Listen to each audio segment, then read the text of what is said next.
Sveiks otrajā video. Turpināt. Iespējams, ka jau esat pastiepts domāšanā, darot iepriekšējo video uzdevumu, un šis ir turpinājums. Radošums ir spēlēšanās. Šajā video, kurš arī nav noslēguma video, radām vēl vienu kārtu uz tā, ko jau esam radījušas.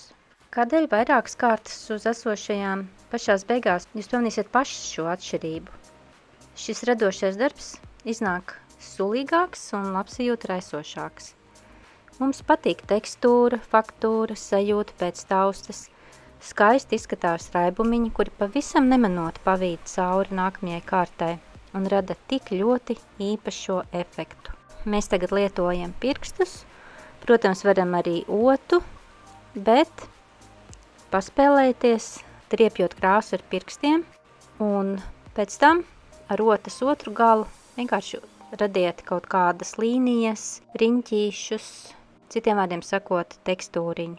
Un kādu krāsu izvēlēties šo te triepšanas krāsu radot no kādas no iepriekšējās kārtas krāsām. Man, piemēram, bija tumšs zils, un es piejaucu balto, un tad man radās šī krāsa, ar kuru es triepu. Vienkārši bez īpašā noteikuma, kādas ir pašai sajūtas, es triepu apkārt tam, ko es biju salīmējis. Un pēc tam arī saliku raibumiņus, un gan vienu, gan otru, gan šīs triepšanas līnijas, gan arī raibumiņu līnijas es izvēlējos pēc nejaušības principa.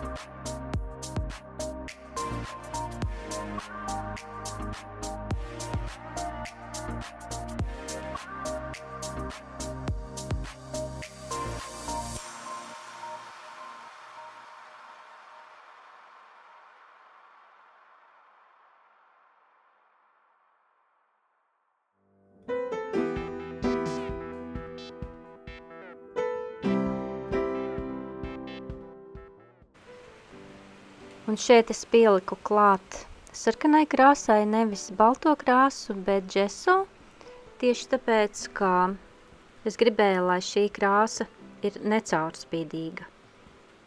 Bet, kā jūs ziniet, krāsa pārsvarā ir tāda, kas laiž cauri otru krāsu, un es gribēju to iepriekšējo pilnībā noklāt. Tā kā jūs varat izvēlēties, kādā veidā un kādu krāsu jūs liekat virsū, nav nekādi tādi noteikumi. Un šai papīra lapā es arī izvēlējos daudz vairāk šīs līnijas uzķēpāt. Un tagad pēc tam, kā jūs redzat, es ar otiņas otru galu iešvīkāju šīs līnijas. Un tad, protams, man draudzene sajūtu klade, kurā tiek izķēpātas atlikušās krāsas.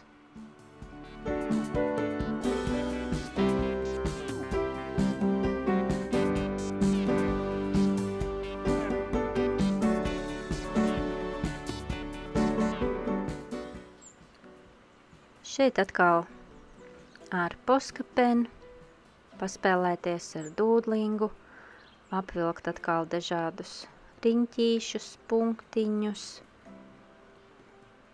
izmantot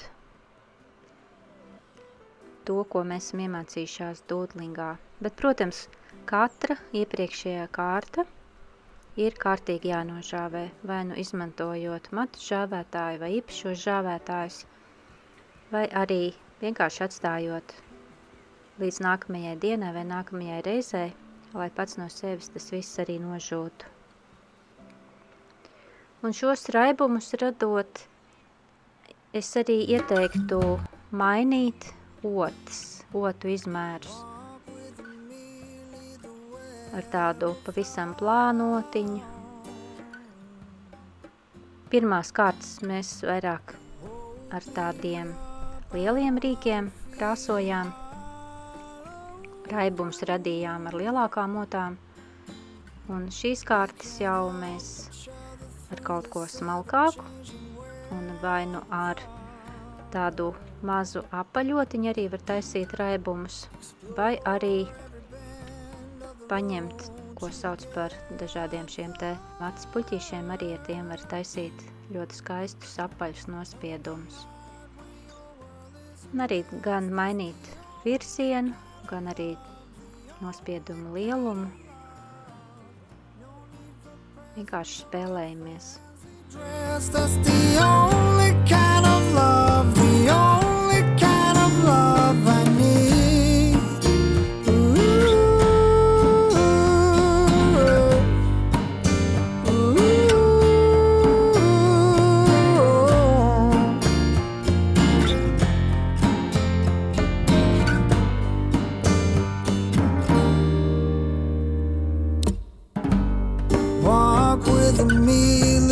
Troubles behind you.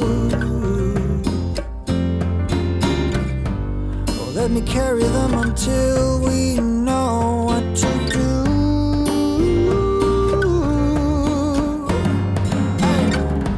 We can talk for hours, take a shower, then watch TV.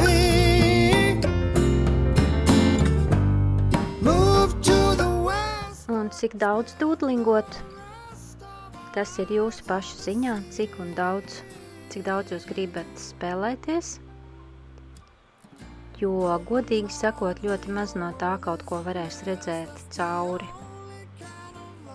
Tas ir vairāk tāds spēlēšanās moments ar domu, ka tas viss kaut kādā veidā rada šo faktūru, šo tekstūru, un jaunu kārtu uz vienas otras klājot, pēc tam kaut kas kaut kur pavīdēs cauri vai garām kādai krāsai, un tad radīs kaut kādu īpašu, interesantu efektu.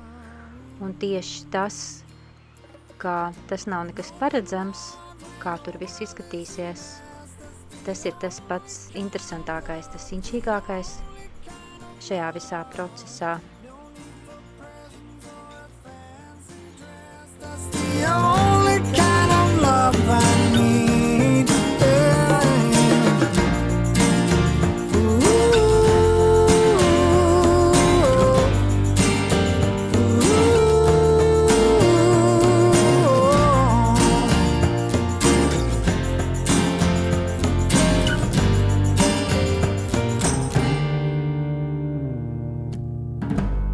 Walk with me, lead the way.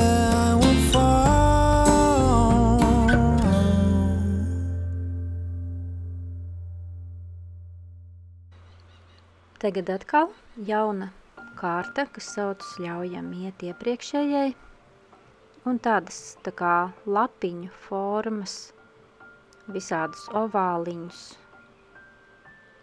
sakrāsojam uz lapas.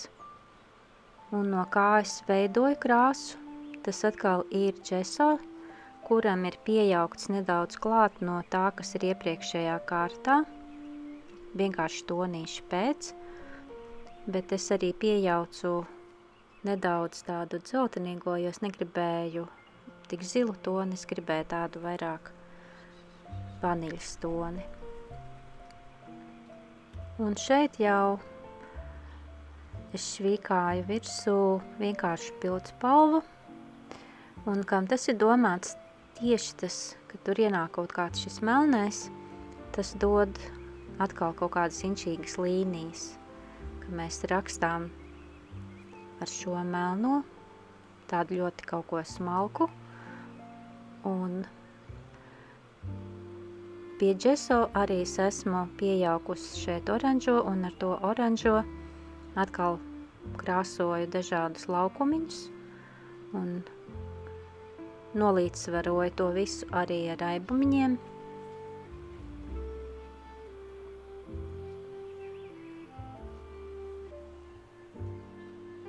Un atkal izkrāsoju lieko krāsu.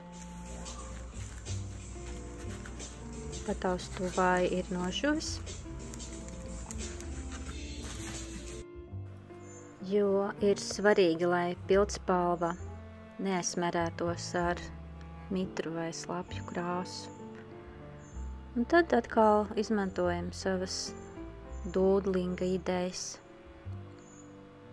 Izbaudām procesu, vienkārši dūdlingojot. Un šāda veidā darbus var sakrāt, krāsotus, diezgan daudz sagatavot, un kādreiz kaut ko mācoties, klausoties, skatoties, mēs vienkārši varam savā nodabā dūdlingot, tad nav jādūdlingo uz vienkārši tukšas baltas lapas, bet tad mēs varam dūdlingot uz šādām lapām, uz krāsainām lapām, tāpat tās arī savos ejot žurnālos, kā es rādīju iepriekš, kurš izkrāsoju krāsas. Tur mēs arī varam dūdlingot, mēs varam apvilkt apkārt visādiem raibumiem un padarīt šo lapu tādu interesantu un vienlaicīgi arī tad mēs esam paspēlējušās.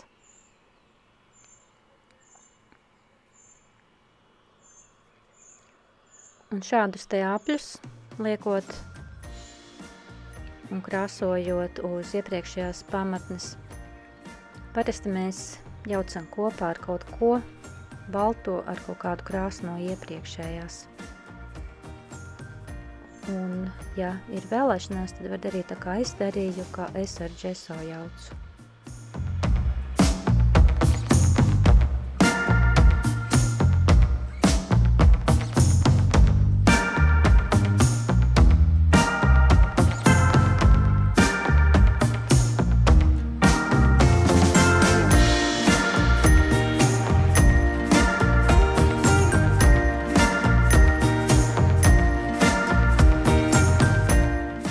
Dažādus raibumus var radīt arī ar poskapeni, kurai ir arī šāda veida otiņa veida gals. Un es vienkārši izmēģināju viņu. Un šī te ir tāda ļoti interesanta krāsa, kura it kā ir akrila krāsa, bet tāpat laikā viņai ir tāda ļoti tāda interesantā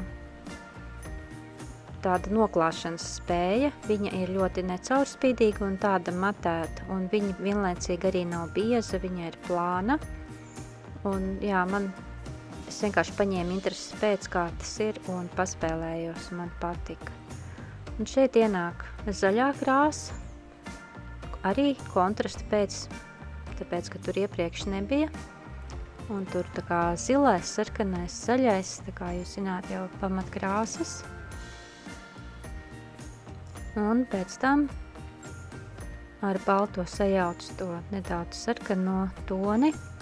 Un atkal šī te ir principā pēdējā kārta, pirms mēs sāksim zīmēt uz šīs kārtas. Un no attāluma skatoties, es domāju, ka es tik ļoti daudz nenoklātu, kā es tagad esmu noklājusi.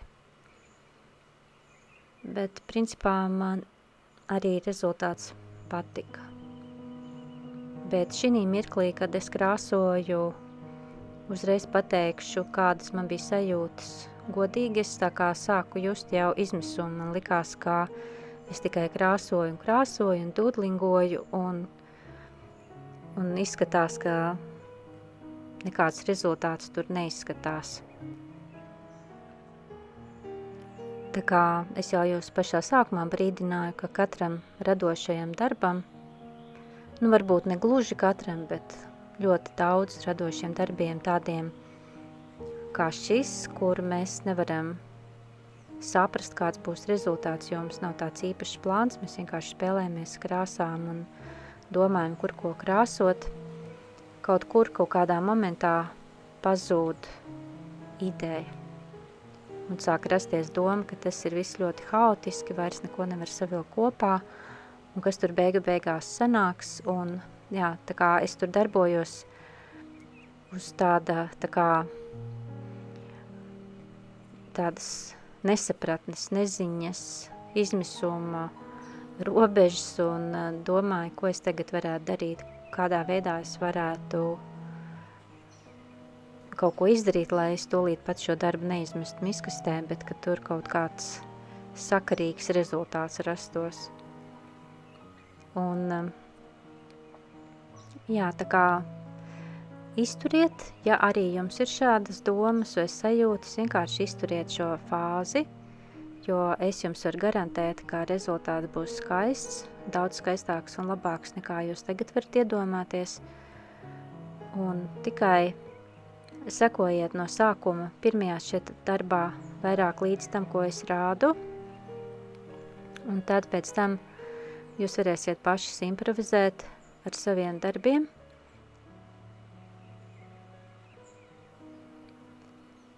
Vienkārši sekojiet līdzi apmēram, ko es daru, kā es apmēram kurās vietās punktoju. Šeit izmantoju tādu interesantu apaļu otiņu, tādu maza cieta apaļu otiņu. Ļoti patīk ar to punktiņus taisīt.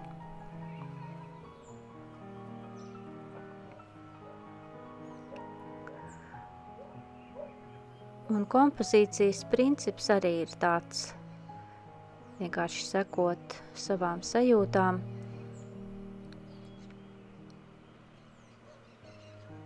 Tomēr es kaut kā esmu sapratusi, ka cilvēka acīm patīk viss, kas ir nepāri, teiksim, 3 vietās vai 5 vietās vai 7 vietās kaut kur salikti šie raibumi pēc tāda kompozīcijas principa. Un tagad es piejaucu atkal baltajam klāt pie džeso zilo, kas bija iepriekšējās kārtās, un izmantoju šo vienkāršu otiņu, kur es biju Ikejā paņēmusi. Tāda vienkārši saru otiņa, dēļ tā, lai tādu interesantu faktūru radītu. Ne tik daudz noklāšanai, cik vienkārši tādas švīciņas ar šo interesanto otas faktūru.